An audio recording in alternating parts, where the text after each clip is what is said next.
Hola, hola, ¿cómo están? Bienvenidos nuevamente a nuestro canal. Yo sé que tenemos muchísimo tiempo sin subir videos, pero el día de hoy me quiero dar el tiempo de poderte platicar mi experiencia y mi camino a través de la depresión, mudanzas, pospartos y las miles de cosas que nos han pasado en el último año, en el cual hemos estado tan pero tan desaparecidos que precisamente es por esto. Ya lo entenderán al estarlo escuchando. Te invito a que tengas algo rico de tomar a un lado de ti para que te acompañe durante este video. Bueno, la intención de hacer este video nace desde pues el amor, la verdad. El que si tú escuchas o estás pasando algo que sea similar y te suena, la verdad le pongas muchísima atención a tu salud mental, especialmente si eres mamá, porque a veces ponemos a todos como prioridad, menos a nosotros, que fue lo que a mí me sucedió. Y hago la alerta de que nada de lo que yo diga en este video te está dando a ti un diagnóstico. Simplemente te estoy platicando mi experiencia para que pongas atención a los focos como de alerta que pueden llevarte a vivir algo así. Y ojo, no porque me sucedió a mí, te va a suceder a ti. Así que mejor acompáñate de un profesional de la salud mental para que pueda darte un diagnóstico certero y a tu caso. Y bueno, empecemos con la historia. Todo se remonta alrededor del año pasado, en el que yo estaba empezando a mostrar muchos signos de un agotamiento físico y mental muy fuerte. Fui varias veces a urgencias por un dolor de cabeza que no me paraba, que tomaba medicamentos fuertes y no se me detenían. Tenían que ponerme medicamento en la vena para poder anestesiar ese dolor. En una de esas crisis que tuve migrañosas, la doctora que me atendió me dijo que era muy necesario que fuera con un psiquiatra, porque mi actividad cerebral era muchísima. A ver, a mí me pasa que yo, desde que tengo uso de razón, tengo sueños muy lúcidos, como que recuerdo absolutamente todo con lujo de detalle. Me di cuenta que en esa etapa estaba teniendo demasiados pensamientos catastróficos y que mis pensamientos no paraban y yo ya estaba agotada de estar todo el tiempo pensando, pero pensaba que era como normal, ¿no? Como que era parte de mi vida y que mi cabeza simplemente funcionaba de esa manera, lo cual no es verdad. Para esto, años antes, una psicóloga ya me había dicho que el tener sueños o tener pesadillas no era normal y que tenía que visitar a un psiquiatra.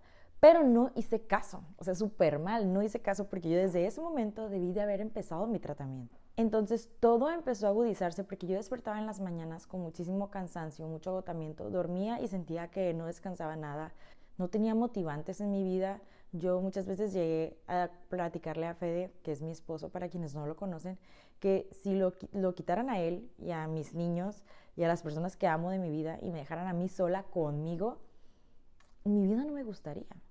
Eso es también un indicador muy fuerte de que, pues, las cosas no están bien, porque nuestra vida debería de gustarnos, debería apasionarnos, deberíamos de estar felices por despertar un día más, pero yo no estaba así. Otra cosa que recuerdo que me estaba sucediendo es que tendía mucho al pesimismo. Todo me parecía demasiado negativo, demasiado malo.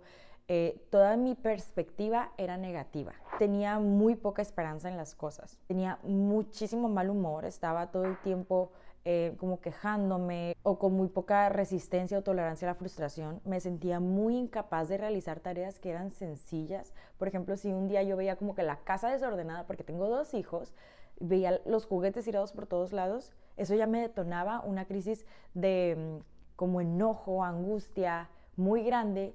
Y a veces en ese mismo enojo me sentía como con manos atadas o incapaz de poder ir a levantar los juguetes o poner orden en casa. En esos momentos hay tareas que parecen sumamente imposibles, pero que en realidad son muy sencillas. Pero bueno, a todo esto tuve la crisis y esa doctora me redirigió con un psiquiatra.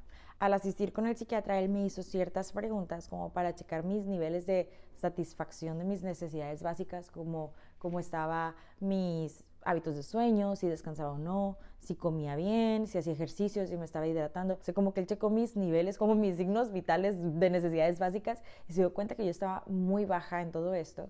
Y él obviamente hizo preguntas en mi vida que fueron como muy disruptivas y que en ese momento me incomodaron muchísimo, pero que obviamente él veía algo que yo no estaba logrando ver. Entonces él me dirige a otro especialista para que me hagan un mapeo cerebral para ver cómo está todo el tema de las emociones. Cuando obtengo los resultados del mapeo cerebral, y se los llevo al psiquiatra, él me dice, Lynette, tu cerebro está angustiado y tienes mucho tiempo en el que no hay otra palabra para describirlo, pero tu cerebro está llorando. Y aquí tengo pruebas, así, con los resultados de mi mapeo en sus manos. Él me decía, tengo pruebas de que tu cerebro está llorando.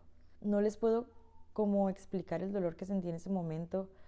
Me dio mucha tristeza, como por mí, por saberme, por percibir lo que me estaba sucediendo. Y en ese momento sentí como si me sacaran así algo, la energía de dentro, y me sentí sumamente drenada. Ese día me fui a acostar a la cama, no me podía parar, no me quería tomar el medicamento. Él me dijo que yo tenía que tomar medicamento. No quería tomármelo porque estaba como en mi duelo de decir, ¿sabes qué? No. Y justo duelo es una palabra creo que clave en mi proceso. Yo pasé por muchísimos duelos y no los viví, no fui consciente, no me di el tiempo de asimilar cada uno de ellos. Entonces se me fueron acumulando uno tras otro hasta el punto en el que mi cerebro estaba llorando. ¿Cuánto tiempo tendría llorando mi cerebro? Yo me puedo como dar alguna idea porque puedo identificar momentos claves en mi vida en donde recuerdo empezar con este sufrimiento emocional. Pero pues mucho tiempo para unas personas puede ser meses, o para otros puede ser semanas, para otros puede ser años. Yo supongo que en mi caso sí eran años. Voy a dar un poco como de contexto de todos los duelos que viví, o sí, también siento que fueron a veces como muchos fracasos acumulados para acomodarte a entender un poquito más y para que veas como que en mi caso la situación estaba muy grave y muy delicada. Todo empezó en el 2023, en el que Fede y yo empezamos a trabajar un proyecto que duramos planeándolo todo un año. En el 2023 yo estaba embarazada de Juan Pablo, mi segundo bebé, y vivíamos en Monterrey. En Monterrey, por el ritmo de vida de la ciudad y cómo se mueve todo allá, la verdad es que nuestros amigos o familiares que estaban cercanos a veces estaban muy distantes y no podíamos frecuentarlos tanto. Yo, que vengo de una ciudad muy pequeña en el que las distancias son sumamente cortas y que todo el tiempo estaba rodeada de gente, pues sí fue como un shock empezar a vivir como... yo me sentía sola, me sentía con mucha soledad.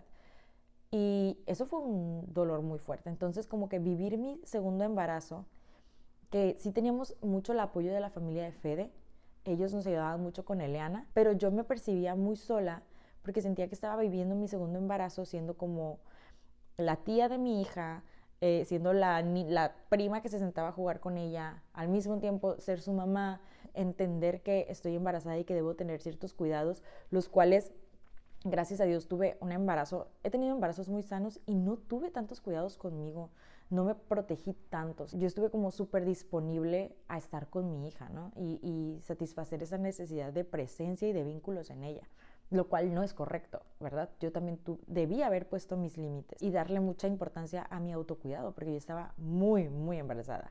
Y en ese entonces estábamos Fede y yo haciendo un proyecto junto con otro equipo que duramos planeando un año. Recuerdo que con nuestros socios en ese momento hicimos un plan de riesgo y uno un poquito más conservador.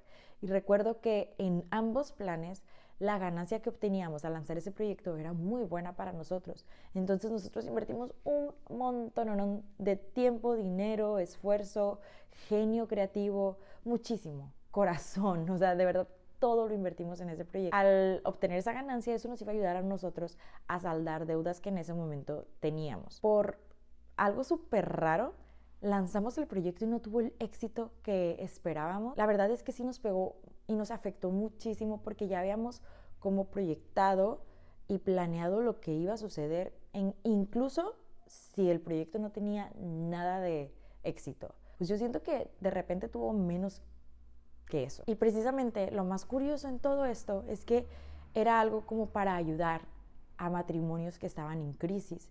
Y era algo a lo que le pusimos mucho el corazón. El dinero fue algo que se tocó hasta el final, pero durante todo el año estuvimos solamente planeando y hablando y orando y armando todo un plan para ayudar a estos matrimonios en crisis. Yo pensaba que Dios iba como a multiplicar los 5 panes y 2 peces que nosotros le entregábamos en esto.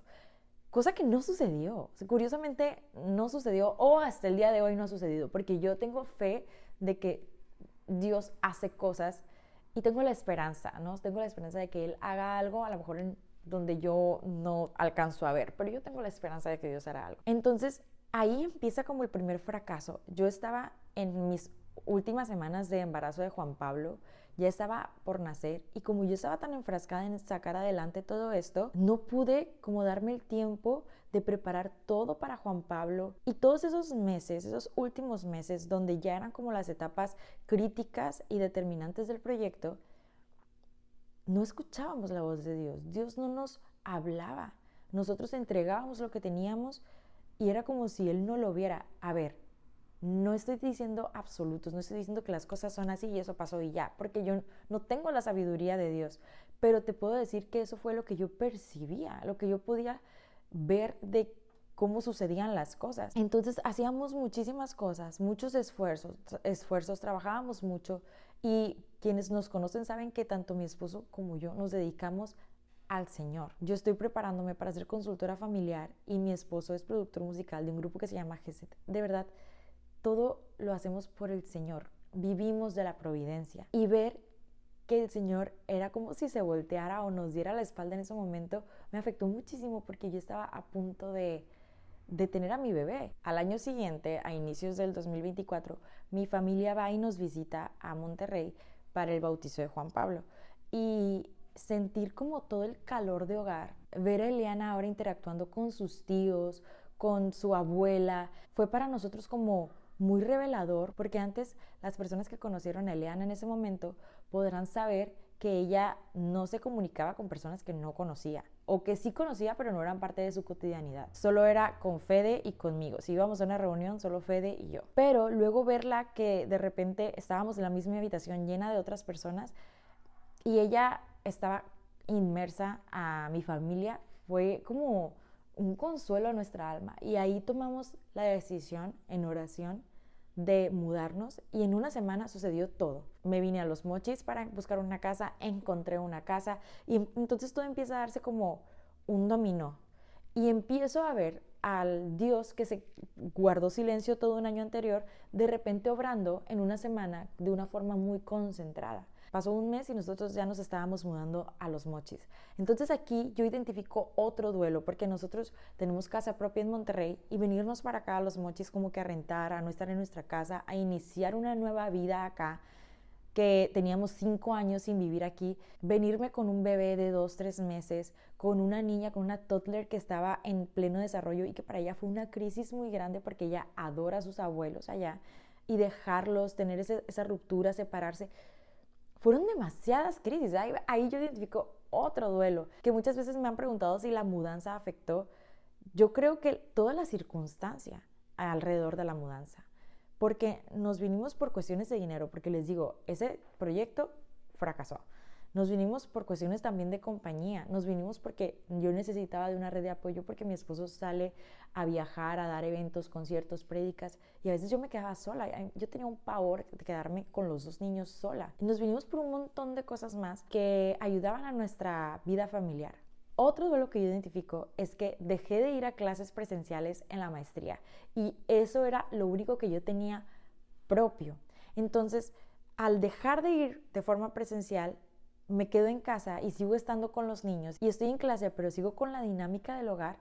Fue completamente triste, doloroso, me fui apagando, y todo eso sucedió en el verano del año pasado, del 2024, donde todo se detonó. Entonces el psiquiatra me dice, tienes todos los indicadores de una depresión, necesitas medicamento. Ahora, ¿cómo me convencí a tomar medicamento? Empecé a leer los testimonios de otras personas que habían tomado precisamente ese medicamento que él me recetó, y me di cuenta que a ellos les ayudó mucho. Empiezan a contar lo funcionales que ellos fueron a partir de que tomaron el medicamento, y dije, lo necesito. Me rendí y obedecí a mi doctor y tomé el medicamento que me recetó el psiquiatra.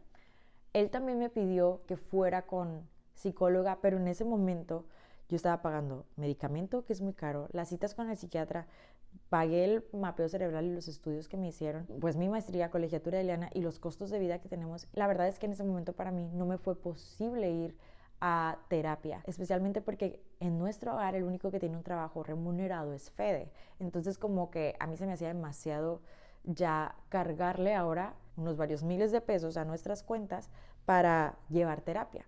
Lo que a mí me ayudó, no digo esto para que tú lo hagas, pero yo pude como no tomar esa decisión porque en mi maestría yo estaba viendo temas de salud mental y justo ahí vi completamente la mano de Dios en donde empezamos a ver los temas de cuidado, de salud mental, de depresión y la maestra que en ese momento nos estaba dando clases me brindó demasiadas herramientas para el autocuidado, que fue lo que el psiquiatra en su momento me dijo que estaba descuidando, ¿no? Yo estaba inmersa a servirle a Fede, a servirle a los niños, a servirle a las personas a mi alrededor, pero estaba descuidándome a mí. Gracias a estas herramientas que la maestra me dio y al apoyo del medicamento, pude salir poco a poco de la depresión y pude ir dejando poco a poco el medicamento, porque ahora sí era una persona funcional con una perspectiva positiva de la vida, con una vida que me apasiona y empecé a identificar las actividades que son placenteras y de disfrute en mi vida. Me di cuenta que en mi día a día solamente tenía actividades que eran importantes y que tenía que sacar adelante, pero que las actividades placenteras no existían. Entonces eso también fue lo que a mí me llevó a estar muy mal. Hoy en día puedo decir que tengo muchas actividades placenteras y que me brindan lo necesario para estar bien. ¿Y cómo fue entonces que caí en la depresión? Pues porque no asimilé todos estos duelos. Probablemente se sumó al posparto. Nosotros dejamos en Monterrey familia y amigos que amamos y que ahora ya no es tan fácil contactarlos o frecuentarlos por la distancia. ¿Qué pasó? Como yo no tenía estas actividades placenteras, mi cerebro no generaba las hormonas de la felicidad. ¿Y por qué tampoco generaba las hormonas de la felicidad? Pues porque yo no dormía bien, no comía bien, no hacía ejercicio, no estaba suficientemente hidratada y otras cositas que no voy a profundizar porque son ya muy personales. Todo esto impedía que en mi cerebro se generaran las hormonas de la felicidad. Entonces, eso me llevaba a estar deprimida. Y yo dije, no quiero estar deprimida. Empecé a comunicar todo esto que yo estaba viviendo con mi red de apoyo. Primero con mi esposo, después con mi mamá y mis hermanas, mi hermano, mis amigas a mi alrededor. Y empecé a comunicarle esto a las personas que yo sé que les importo y que me cuidan. Estas personas eran como centinelas en mi vida que se preocupaban por mí y que cuando identificaban algo en mí me ayudaban a detenerme o a sacarme de mis crisis de depresión o a darme el descanso que yo necesitaba o a apoyarme y extenderme esa mano extra de ayuda porque podía volver a caer en la depresión. Ahora, yo no parecía una persona deprimida porque era sumamente funcional. Uno piensa en una persona deprimida y es alguien que está tirado en su cama, que no quiere ver la luz del sol, que no se ha bañado en días. Yo no podía hacer absolutamente nada de eso porque tenía 2 niños que dependían de mí por completo. Entonces yo no podía ser la mamá desentendida que dejaba a los niños ahí porque sí, estaré deprimida, pero pues también soy responsable. Empecé a identificar propósitos en mi vida también, cosas que me motivaran y que me ayudaran, cosas que me gustaran, hobbies y aspiraciones propias y no tanto familiares o de pareja. Empecé también a aumentar mi vida espiritual. Como estaba deprimida y había pasado por esta crisis de como un desierto espiritual en la que Dios no respondía, me costaba muchísimo hablar con Dios, orar, pedirle nuevamente porque durante un año Dios no respondió. Pero cuando empecé con todo mi tratamiento de salud mental, volví a retomar mi relación con Dios de una forma más activa y me di el tiempo de visitar nuevamente la capilla, me di momentos de oración y empecé como a fortalecer nuevamente mi vida espiritual que tenía sumamente descuidada. Hoy en día puedo decirte que me siento mucho mejor, me siento con la capacidad de poder platicar mi historia porque aunque no estoy exenta de que vuelva a suceder, ya tengo muy bien identificadas las áreas que no debo de descuidar. Hay muchas herramientas que puedo llevar a cabo y que tengo en mi vida que me han ayudado a salir de esto y que si gustas con todo el cariño te puedo compartir. Y ya no quiero extenderme más en este video, yo creo que ya es suficientemente largo, pero quiero agradecerte por haber llegado a este punto y quiero seguir subiendo más cápsulas hablando con ustedes, a un formato mucho más sencillo de plática de amiga a amigo o de amiga a amiga. Me gustaría que me dejes en los comentarios si tienes dudas o alguna sugerencia de un tema que quisieras que tocara. Por lo pronto yo te estaré compartiendo mi aprendizaje en este proceso llamado vida y es un gusto que me acompañes en todo esto. Te mando un abrazo hasta el otro lado de la pantalla y sean santos.